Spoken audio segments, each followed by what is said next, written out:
You're sitting at a table full of people, and someone slides a plate in front of you. The food smells good. You were hungry 5 minutes ago, but now something happens in your chest. A quiet tightening, a sudden awareness of every movement your hands might make, every sound the utensils might create, every glance that might land on you mid-bite. You don't eat. You push the food around. You wait. And later, alone, you finally feel hungry again. That is not a quirk. That is not shyness.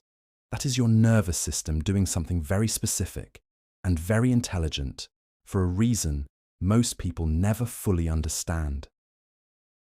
Your brain is not broken. There is nothing wrong with how you are wired. What you feel in those moments, that strange inability to simply eat in front of other people, is not a flaw you need to correct or a weakness you should be embarrassed about. It is a pattern your mind built carefully, over time, for reasons that once made complete sense, and by the end of this, something about yourself that has never fully clicked will finally click. Think about the last time it happened. Maybe it was a first date, a work lunch, a family dinner where the conversation felt heavy before anyone even picked up a fork. You sat down, and the food was right there, but some part of you went elsewhere. Your appetite didn't disappear. It went into hiding. Your body was present. Your hunger was real. But eating, in that moment, felt impossible in a way you couldn't explain to anyone without sounding strange. That experience has a name in psychology. It lives inside what researchers call the social performance response. When your brain registers that other people are watching, even casually, even kindly, it shifts into a heightened state of monitoring. Not because you are anxious in a clinical sense, but because the act of eating is one of the most biologically vulnerable things a human being does. You open your mouth, you chew, you swallow. For a brief moment, your body is completely occupied with something private and physical, and part of your nervous system reads that as exposure, so it pulls back. Not to hurt you, to protect you. That pulling back is not weakness. It is your brain doing exactly what it was designed to do.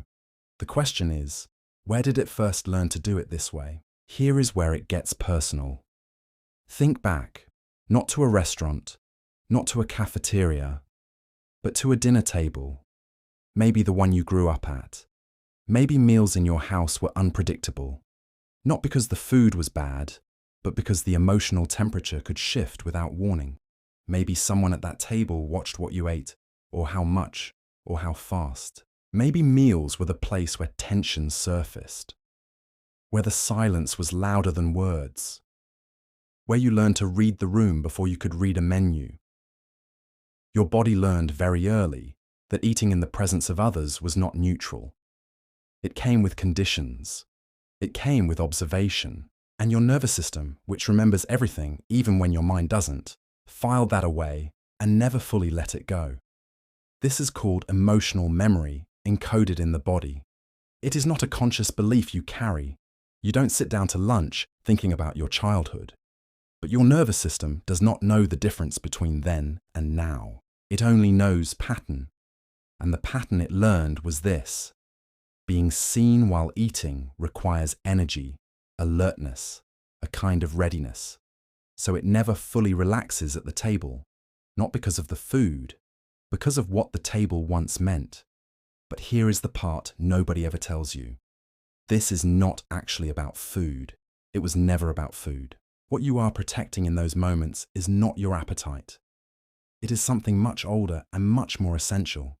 You are protecting your sense of self. When you eat in front of someone, you are doing something you cannot control perfectly. You might spill. You might chew at the wrong moment. You might reach for something and feel clumsy. And for a mind that has learned to manage how it appears to others, carefully, quietly, often without realizing it, the act of eating represents a small but real loss of that control. The discomfort is not really about judgment. It is about the gap between how you are and how you feel you are allowed to be seen. Psychologists call this the presentation of self. the invisible performance most people run constantly in social spaces. For you, that performance does not switch off during a meal, it intensifies. Because the table is one of the few places where the body simply does what it needs to do and the mind cannot fully orchestrate it. What feels like anxiety around food is actually something more refined than that. It is the cost of being someone who pays close attention to how they exist in relation to others. When you were young, this showed up quietly. You were the child who waited to see if others were eating before you touched your plate. The one who said you weren't hungry when you were, because hunger felt like a need you weren't supposed to show. As a teenager, it shifted.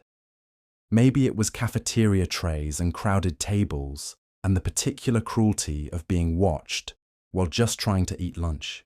You found ways around it. You sat with certain people, or you didn't sit at all. As a young adult, it followed you into dates, into first apartments shared with roommates, into office kitchens where eating a meal somehow felt like a performance you hadn't rehearsed. And now, wherever you are in your life right now, it still shows up.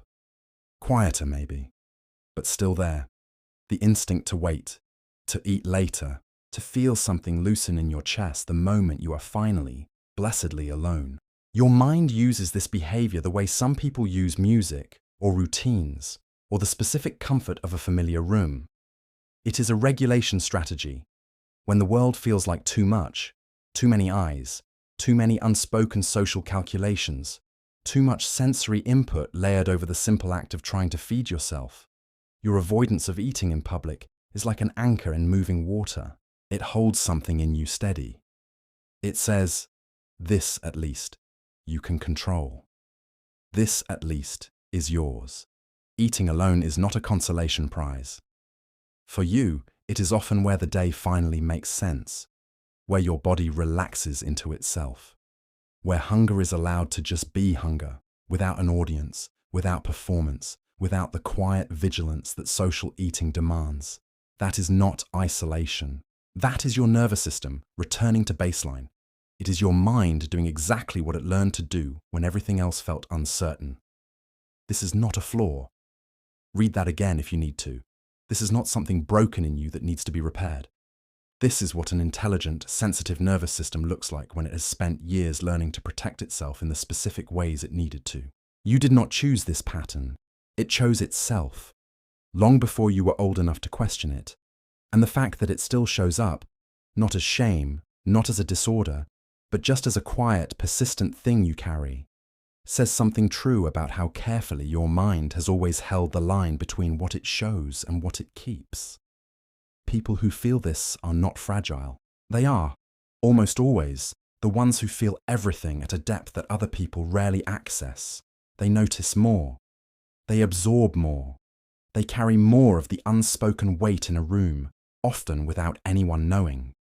The sensitivity that makes eating in front of others feel like too much is the same sensitivity that makes you the person others feel deeply understood by. It comes from the same place. It is made of the same thing. The fact that you think this carefully about your own inner world, that you would sit with a question like this, that you would follow it this far into yourself, already tells you something important about who you are. You are not someone who floats on the surface of things. You never were. Some things about us do not need to be fixed. Some things just need to be understood. And sometimes, understanding is the only quiet that actually holds.